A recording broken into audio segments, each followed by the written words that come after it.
Good morning, listeners. Imagine waking up today and seeing this headline: Maduro in U.S. custody, Trump to run Venezuela. Your heart skips a beat. The world feels like it just tilted on its axis. Chaos, uncertainty, fear. This isn't just politics. This is about real people, real lives, and decisions that could shift global power forever. And today, we're going to unpack it all. By the end of this conversation, you'll understand not just what's happening, but why it matters to every single one of us. Joining me is our global affairs expert, here to help us navigate the shockwaves. Thank you for being here. Thank you, Amna. This news is unprecedented, and its ripple effects extend far beyond Venezuela. To understand it fully, we have to go back, examine the history, the political tensions, and the economic collapse that brought the country to this point. Only then can we grasp the magnitude of what we're facing today. Absolutely. But before we dive into political analysis, I want our listeners to grasp the human reality. This isn't abstract. Families are fleeing their homes, children are malnourished, hospitals are running out of medicine, millions are living through what we can barely imagine. Can you help us understand how we got here? Of course. Venezuela's crisis is decades in the making. It's a combination of political mismanagement, economic collapse, and international pressure. Maduro inherited a country already fragile after Hugo Chavez. Oil revenues, once the bloodline of the economy, collapsed due to mismanagement and sanctions. Inflation skyrocketed. Basic necessities became scarce. Millions fled, creating the largest migration crisis in Latin America's modern history.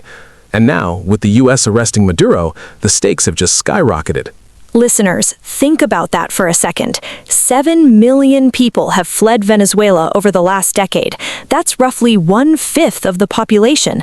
Children out of school, families separated, healthcare collapsing, and now we hear that Trump could step in. How does someone with no governing experience in the region suddenly become part of this equation? It's a combination of political maneuvering and symbolic action. Trump's involvement is more about international influence and signaling, at least initially. But the consequences, socially, economically, and diplomatically, are very real. Even rhetoric alone can shift markets, destabilize governments, and affect ordinary people's lives. And those ordinary lives are critical.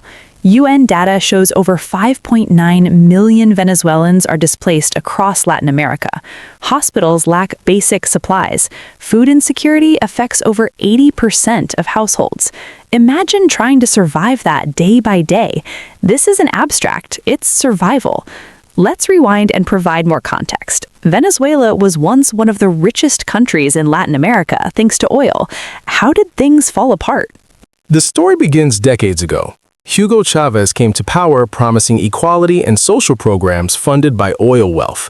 Initially, things improved for some, but over time, mismanagement, corruption, and reliance on oil exports created vulnerabilities. By the time Maduro took over, the economy was fragile, institutions were weakened, and the political climate was polarized. Sanctions imposed by the US and Europe further strained the economy, exacerbating shortages and inflation. By 2018, inflation rates had surpassed 1,000,000% in some sectors. It's one of the most extreme economic collapses in recent history. And it's not just numbers. Real people are suffering. A friend recently spoke to a Venezuelan mother living in Colombia. She told me her children go to bed hungry and they walk miles for water. How does international politics justify this human cost?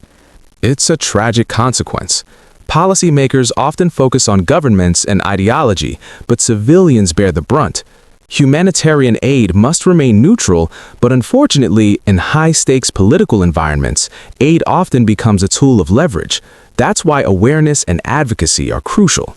Listeners, think about that. These aren't statistics, they're real families. And with Trump potentially influencing Venezuela, the stakes rise even higher. Could his involvement stabilize or further destabilize the region? Potentially both. Trump's approach is unpredictable. Aggressive rhetoric, sudden policy shifts, and unilateral decisions could escalate tension. However, his involvement could also pressure Maduro's regime to negotiate or reform. The key is that outcomes are uncertain, and timing matters immensely. Let's talk economics. Venezuela's oil reserves are the largest in the world. How does this factor into the current political chessboard? Oil is its lifeblood and its leverage. The country's economy depends almost entirely on it. Sanctions or changes in governance can shift oil markets, impact prices globally, and even influence diplomatic alliances. For example, when sanctions reduced Venezuela's oil exports in 2020, global oil prices fluctuated, affecting consumers worldwide. This is a vivid illustration of how local crises become global concerns. Listeners, every decision here touches your lives. Gas prices, food costs, global migration patterns. Speaking of migration, millions have left Venezuela. How is the region coping? Colombia, Brazil, and other neighbors face immense strain. Schools, hospitals, and social services are overwhelmed. Yet international support remains limited, and political tensions complicate aid. Migrant children often face malnutrition, trauma, and disrupted education. Let's get tough, listeners. Should the U.S. intervene directly? Should diplomacy prevail? Can Trump really stabilize Venezuela? Is Maduro's arrest justice or political theater? And what would you do if faced with shortages, violence, and uncertainty? These are the questions we have to consider. There are no easy answers. Each decision has consequences. Direct intervention may risk civil unrest or regional conflict. Diplomacy may take too long to prevent suffering. Trump's style adds uncertainty, and Maduro's arrest, while symbolically significant, may not address structural issues. Policymakers must balance morality, strategy, and practicality. Listeners, think about the human stories behind these questions. How can ordinary citizens influence outcomes? Awareness, advocacy, and informed discussion can pressure leaders to act responsibly. Exactly. Media coverage, political engagement, and humanitarian support matter. Every voice contributes to accountability and change. Looking ahead, what's the realistic scenario for Venezuela? Recovery, continued crisis, or something unexpected? Both outcomes are possible. Recovery requires systemic reform, anti-corruption measures, infrastructure rebuilding, healthcare restoration, and economic stabilization. However, political instability, regional tensions, and global economic pressures could prolong the crisis. Multilateral cooperation is critical, involving governments, NGOs, and international organizations. And for our listeners, there's a lesson here. Global events aren't distant. Awareness, discussion, and action can influence the world. Don't let shocking headlines numb you. Human lives are at stake. Change starts with awareness. Support humanitarian efforts, demand accountability, and never forget the human faces behind the headlines. Every small action contributes to global responsibility. We've covered shock, politics, human tragedy, and future scenarios. The takeaway is simple. These stories aren't just news, they're lives. What can you do today to make a difference? Educate yourself, advocate for those in need, and engage in meaningful discussions. Every voice matters. Don't let complexity paralyze you. Awareness, advocacy, and compassion are our most powerful tools. Remember, this crisis affects millions, but collective action can make a difference.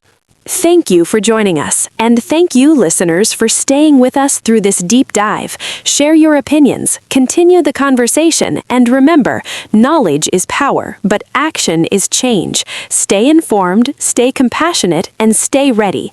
The world may shock us, but together we can respond. This is Amna signing off. Keep listening, keep questioning, and never stop caring.